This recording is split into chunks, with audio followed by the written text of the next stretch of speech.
பற்றி எரிய போகும் ஒட்டுமொத்த மத்திய கிழக்கும் அடுத்த கட்ட ஆட்டத்தினை ஆரம்பித்த ஈரானும் காசாவின் முற்றுகையினை உடைத்து ரஃபா பிரதேசத்திற்குள்ளே நுழைவதற்காக அணிதிரண்ட ஆயிரக்கணக்கான மக்களும் சுமுத் தொடரணியும் எகிப்திய அரசாங்கத்தின் மிரட்டல்களும் ஈரானுக்கு எதிராக நிறைவேற்றப்பட்ட தீர்மானங்களும் அணு ஆயுதத்தை களமிறக்கப் போகும் ஈரானும் யாசர் அபு ஷபாபினுடைய கும்பல்களையும் ஆக்கிரமிப்பு சிப்பாய்களையும் அதிகாரிகளையும் போர் வாகனங்களையும் கொத்தாக தட்டி தூக்கிய பலஸ்தீனிய போராளிகள் ஈரான் மீதான தாக்குதல்களை ஆரம்பிப்பதற்கு நெட்டன்யாஹுவுக்கு இருக்கக்கூடிய மிக முக்கியமான காரணம் யா அலி இப்னு அபி தாலிப் போர் பயிற்சிகளை ஆரம்பித்த ஈரானினுடைய ஆயுதப்படைகள்.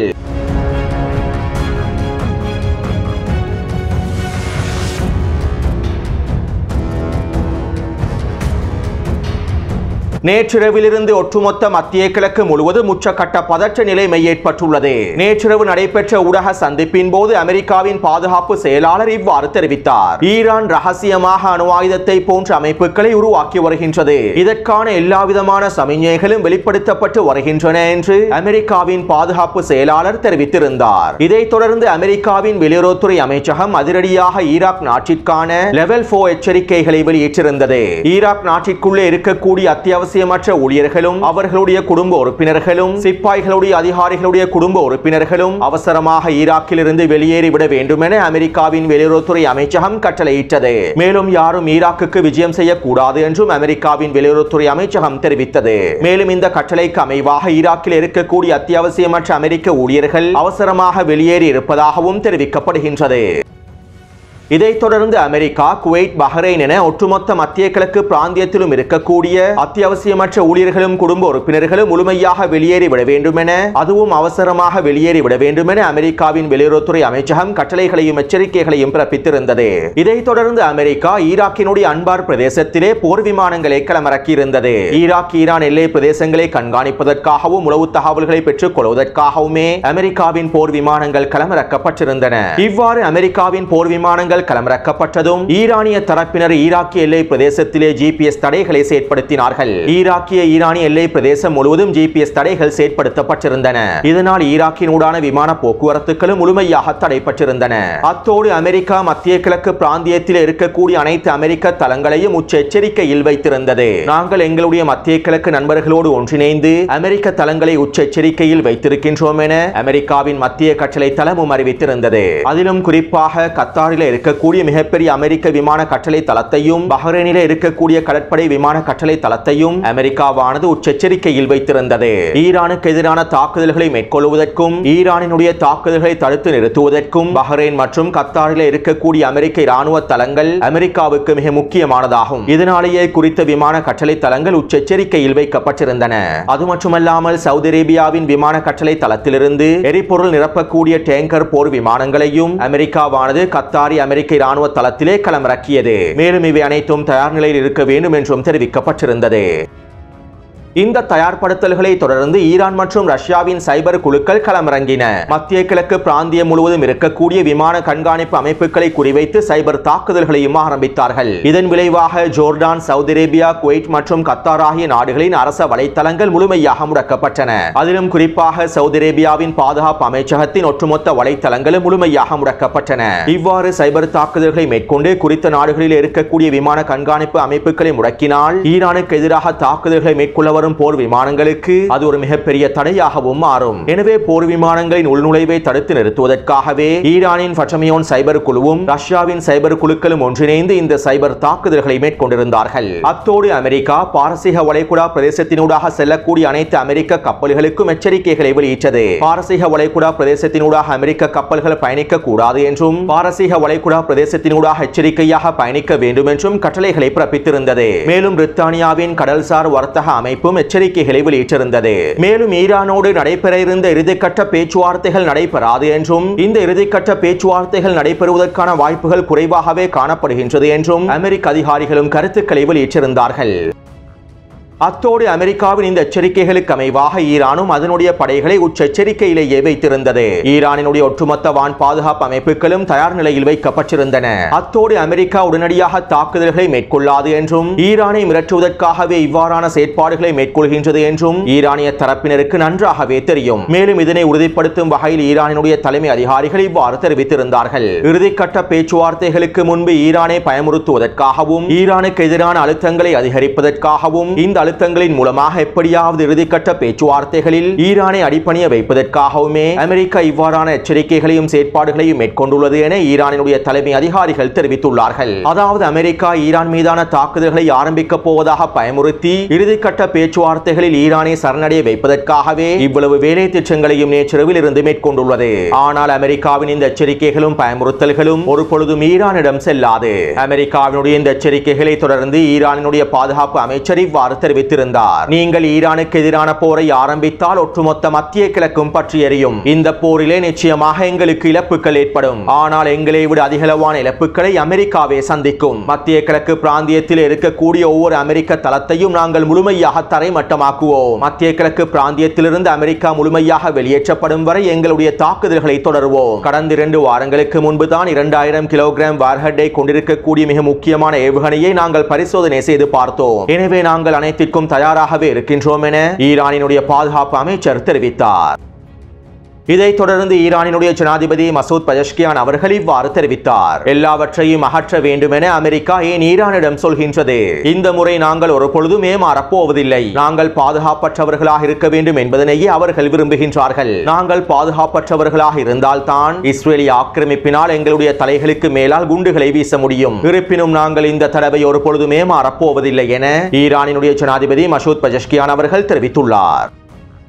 அடுத்து இன்று காலை மத்திய கிழக்கிற்கான அமெரிக்க தூதர் ஸ்டீவ் விட்கோஃப் ஊடகங்களிடம் இவ்வாறு தெரிவித்தார். வருகின்ற ஞாயிற்றுக்கிழமை ஈரானோடு இறுதியாக பேச்சுவார்த்தைகளை மேற்கொள்வதற்காக நான் ஓமானுக்கு செல்வேன். ஈரானிய வெளியுறவுத்துறை அமைச்சரோடு இறுதி முடிவுகள் தொடர்பாக விவாதங்களை முன்வைப்பேன். இந்த பேச்சுவார்த்தையே ஈரானுக்கும் அமெரிக்காவுக்கும் இடையிலான இறுதி பேச்சுவார்த்தையாக இருக்க போகின்றது.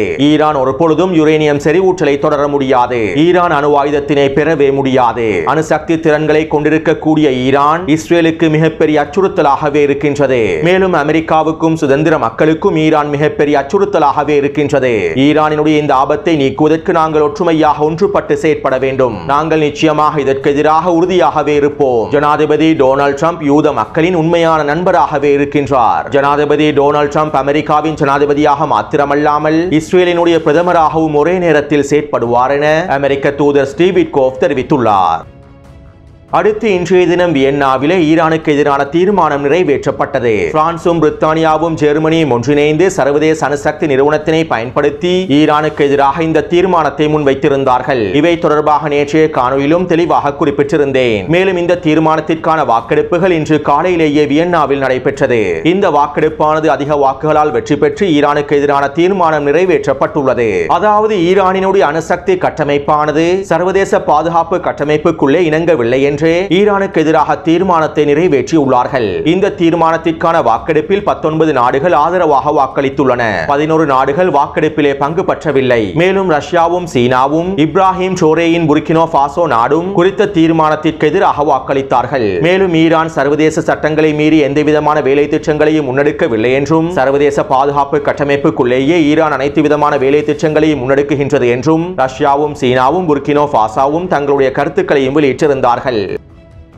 அத்தோடு இந்த தீர்மானம் நிறைவேற்றப்பட்டதை தொடர்ந்து இந்த தீர்மானத்திற்கு பதிலடி வழங்கும் முகமாக ஈரானினுடைய அணுசக்தி அமைப்பானது அறிக்கை ஒன்றை வெளியிட்டிருந்தது. மேலும் குறித்த அறிக்கையில் ஈரானினுடைய அணுசக்தி அமைப்பின் தலைவர் இவ்வாறு தெரிவித்திருந்தார். ஈரான் சர்வதேச பாதுகாப்பு கட்டமைப்புகளுக்கு இணங்கவில்லை என எந்தவிதமான ஆதாரமும் இல்லாமல் ஈரானுக்கு எதிராக தீர்மானம் நிறைவேற்றப்பட்டுள்ளது.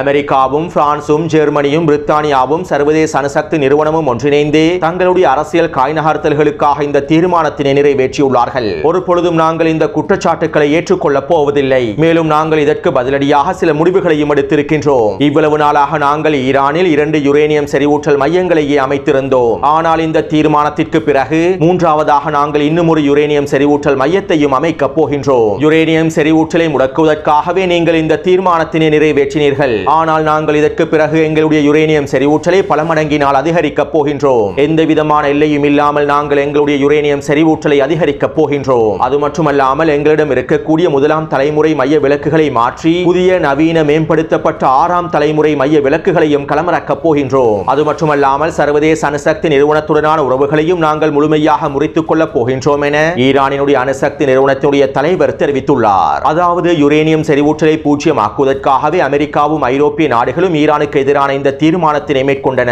ஆனால் தற்போது இந்த தீர்மானத்திற்கு பதிலடி வழங்கும் முகமாக ஈரான் பல மடங்கினால் யுரேனியம் செறிவூட்டலை அதிகரிக்கப் போகின்றது. இவ்வாறு யுரேனியம் செறிவூட்டலை பல மடங்கினால் அதிகரிப்பது அணு ஆயுதத்தினை உற்பத்தி செய்வதற்கு சமனானதாகும். நேரடியாக குறிப்பிடுவதாக இருந்தால் ஈரான் யுரேனியம் செறிவூட்டலை பல மடங்கினால் அதிகரித்து அணு ஆயுதங்களை இலகுவாக உருவாக்கப் போகின்றது. ஈரானுக்கு எதிராக மேற்கொண்டிருக்கக்கூடிய இந்த தீர்மானத்திற்கு பதிலடியாகவே ஈரான் தற்போது அணு ஆயுதங்களை களமிறக்கப் போகின்றது. அத்தோடு ஈரானினுடைய இந்த அதிரடியான அறிவிப்பை தொடர்ந்து இஸ்ரேலிய ஆக்கிரமிப்பானது ஈரானுக்கு எதிரான தாக்குதல்களை மேற்கொள்ளப் போவதாக அமெரிக்க அதிகாரிகளிடம் தெரிவித்திருப்பதாக இஸ்ரேலிய ஆக்கிரமிப்பு ஊடகங்கள் செய்திகளை வெளியிட்டிருந்தன. வருகின்ற ஞாயிற்றுக்கிழமையே ஈரானுக்கு எதிராக இஸ்ரேலிய ஆக்கிரமிப்பு தாக்குதல்களை மேற்கொள்ளப் போவதாகவும் டொனால்ட் ட்ரம்பின் நிர்வாகத்திடம் இஸ்ரேலிய ஆக்கிரமிப்பு தெரிவித்திருப்பதாகவும் பல தகவல்கள் வெளியாகியுள்ளன. அத்தோடு நெட்டன்யாஹு அவசரமாக ஈரானுக்கு எதிரான தாக்குதல்களை மேற்கொள்வதற்கு சில முக்கியமான காரணங்களும் காணப்படுகின்றன. அதிலும் மிக முக்கியமாக இஸ்ரேலிய ஆக்கிரமிப்பு பாராளுமன்ற விவகாரம் காணப்படுகின்றது. அதாவது நேற்றைய தினம் இஸ்ரேலிய ஆக்கிரமிப்பு பாராளுமன்றத்தினை கலைப்பதற்கான மசோதாவின் முதலாம் கட்ட வாசிப்பு நிகழ்த்தப்பட்டது. இதன்போது அனைத்து எதிர்க்கட்சிகளும் பாராளுமன்றத்தினை கலைப்பதற்கான மசோதாவிற்கு ஆதரவாக வாக்களித்திருந்தார்கள். அதே நேரம் ஆர்த்தடாக்ஸ் கட்சிகள் குறித்த வாக்கெடுப்பில் கலந்து கொள்வதற்கு முன்பு நெட்டன்யாஹுவின் கூட்டணி அவர்களோடு மிக முக்கியமான கலந்துரையாடல்களை ஆரம்பித்தது. குறித்த தீர்மானத்தினை நிறைவேற்றுவதற்காக வாக்களிக்க வேண்டாம், பாராளுமன்றத்தினை கலைப்பதற்காக வாக்களிக்க வேண்டாம், அல்லது இன்னும் எங்களுக்கு ஒரு கால அவகாசம் தாருங்கள், ஒரு வாரத்திற்கு குறித்த வாக்கெடுப்பை ஒத்திவையுங்கள் என நெட்டன்யாஹுவின் கூட்டணியானது ஆர்த்தடாக்ஸ் கட்சிகளிடம் கோரிக்கைகளை விடுத்திருந்தது. இதைத் தொடர்ந்து ஆர்த்தடாக்ஸ் கட்சிகள் இந்த வாக்கெடுப்பை அடுத்த வாரம் வரையில் ஒத்திவைப்பதற்கான சம்மதத்தையும் வழங்கினார்கள். எனவே பாராளுமன்றத்தினை கலைப்பதற்கான அடுத்த கட்ட வாசிப்பும் வாக்கெடுப்பும் வருகின்ற புதன்கிழமை நடைபெறப் போகின்றது. இந்த வாக்கெடுப்பின் போது ஆர்த்தடாக்ஸ் கட்சிகள் பாராளுமன்றத்தினை கலைப்பதற்கு ஆதரவாக வாக்களிக்கலாம். ஆனால் இதற்கு முன்பு நெட்டன்யாஹு ஈரானுக்கு எதிரான தாக்குதல்களை ஆரம்பித்தால், ஈரானுக்கு எதிரான போரை ஆரம்பித்தால் அவருடைய அரசாங்கத்தை முழுமையாக பாதுகாத்துக் கொள்ள முடியும். இஸ்ரேலிய ஆக்கிரமிப்பின் எதிர்க்கட்சிகளும் ஈரானுக்கு எதிரான போருக்கு முழுமையான ஆதரவை வெளிப்படுத்துவார்கள்.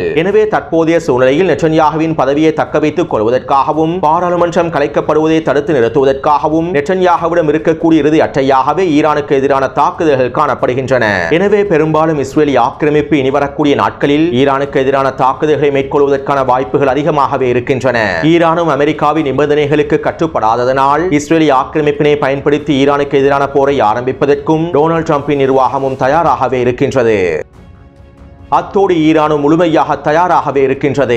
அவர்கள் எங்களை போரை கொண்டு எச்சரிக்கை விடுக்கின்றார்கள். இந்த எச்சரிக்கைகளுக்கு நாங்கள் ஒரு பொழுதும் பயப்பட போவதில்லை. நாங்கள் அனைத்து சூழ்நிலைகளுக்கும் முழுமையாக தயாராகவே இருக்கின்றோம் என ஈரானினுடைய படை தலைமைகள் தெரிவித்துள்ளார்கள். அது மட்டுமல்லாமல் இன்று காலையிலேயே ஈரானினுடைய ஆயுதப்படைகள் அடுத்த கட்ட பயிற்சிகளையும் ஆரம்பித்துள்ளார்கள். யா அலி இப்னு அபி தாலிப் என்கின்ற பயிற்சியை ஆரம்பித்திருப்பதாக ஈரானின் IRGC குதுஸ் படையினுடைய தலைமை அதிகாரிகள் தெரிவித்துள்ளார்கள். எனவே ஈரானும் இந்த போருக்கு முழுமையாக தயாராகவே இருக்கின்றது. இன்று நேற்று அல்ல, பல தசாப்தங்களுக்கு முன்பிருந்தே ஈரான் இந்த போருக்கு தயாராகவே இருக்கின்றது.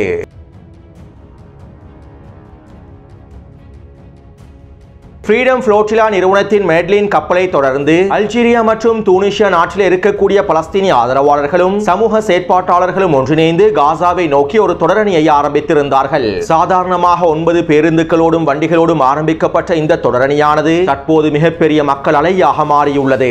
அத்தோடு காசாவின் முற்றுகையை உடைக்கக்கூடிய இந்த தொடரணிக்கு சுமுத் தொடரணி என்றும் பெயர் வைத்துள்ளார்கள். மேலும் இன்றைய தினம் குறித்த தொடரணியானது லிபியாவினுடைய மிஸ்ராட்டா பிரதேசத்தை அடைந்துள்ளது. நாளைய தினம் லிபியாவின் கிழக்கு எல்லை பிரதேசத்தை குறித்த தொடரணி அடைந்து கொள்ளும். இதைத் தொடர்ந்து குறித்த தொடரணியானது எகிப்தின் ஊடாக காசாவின் ரஃபா பிரதேசத்தை நோக்கி நகரும். வருகின்ற 15ஆம் தேதி இந்த தொடரணி ரஃபா பிரதேசத்தை அடைந்துவிடும் என்றும் எதிர்பார்க்கப்படுகின்றது.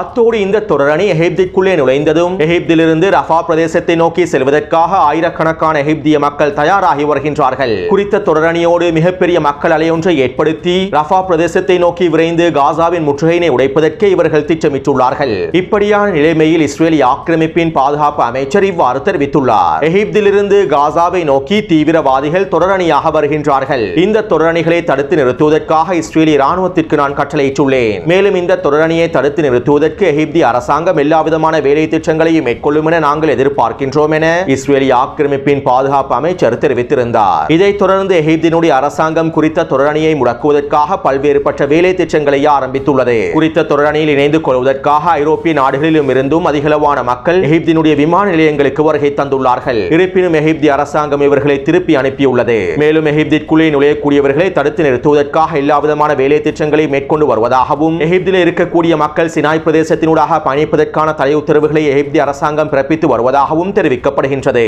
மேலும் எகிப்தினுடைய வெளியுறவுத்துறை அமைச்சர் இவ்வாறு தெரிவித்துள்ளார். பலஸ்தீனிய மக்களின் உரிமைகளை மதிக்கக்கூடிய வேலை திட்டங்களை நாங்கள் வரவேற்கின்றோம். ஆனால் எங்களுடைய நாட்டு சட்டங்களை மீறி சினாய் பிரதேசத்தினூடாக காசாவின் எல்லையை அடைவதற்கு நாங்கள் ஒருபொழுதும் அனுமதிக்கப் போவதில்லை. இதனை அனைவரும் தெளிவாக புரிந்து கொள்ள வேண்டும் என எகிப்தினுடைய வெளியுறவுத்துறை அமைச்சர் தெரிவித்துள்ளார். இருப்பினும் தற்போது ரஃபாவை நோக்கி ஏற்பட்டிருக்கக்கூடிய மிகப்பெரிய மக்கள் அலையை எகிப்திய அரசாங்கத்தினால் கட்டுப்படுத்த முடியாது. குறைந்தது 2 லட்சத்திற்கும் அதிகமான எகிப்திய மக்கள் இந்த தொடரணியோடு இணைந்து ரஃபா பிரதேசத்தை அடைவார்களாக இருந்தால் நிச்சயமாக காசாவின் முற்றுகையை முடிவுக்கு கொண்டு வர முடியும். மேலும் இந்த தொடரணிகளை முழுமையாக தடுத்து நிறுத்துவதற்கு எகிப்திய அரசாங்கம் முயற்சி செய்தால் நிச்சயமாக இந்த தொடரணிகள் மிகப்பெரிய மக்கள் புரட்சியாகவும் மாறிவிடும். எனவே நாங்கள் பொறுத்திருந்து பார்ப்போம்.